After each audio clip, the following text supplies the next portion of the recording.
This Timex watch is in need of a service. With some wind on the mainspring, the balance wheel doesn't move. Also, the click spring is not working. When I go ahead and wind it, it just comes all the way down because the click spring will not return. The crown gear is a reverse thread. In fact, it's even marked as a reverse thread. So we'll go ahead and remove it. These two marks show that it's a reverse thread. That's not always the case with a reverse thread, but this crown gear typically is a reverse thread. We'll remove the crown sprocket. We'll remove the barrel screw to release the sprocket. It's a normal right hand thread. We'll remove it. Remove the sprocket. We'll remove the balance bridge. With the screw removed, we'll go ahead and loosen it up and carefully pull this out. This is the most delicate part of the watch. We'll put this in its own container to protect it.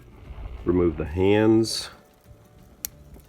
To remove the face, there's these two screws on the side. We'll loosen these up. Here's the one on the other side. Carefully, we'll pry up the face. And you can see it's starting to come up. There'll be two pins on the back. Here's the back. Remove the spring washer right here on the face. Remove the hour gear. On the center wheel, we'll remove the canyon pinion. Now that it's loosened up, we'll pull it off, and you can see right there it is, the canyon pinion. When I look at the click spring, I can see it right in here, so maybe that just needs to be readjusted. Remove the click. It's held on with a little screw. As I'm pulling the screw off, you can see right here is the click spring. Very careful, it jumped. They usually do jump, so you got to be careful with them. We'll put the click spring, the click, and the screw in a container. Remove the screws. Pry up the bridge.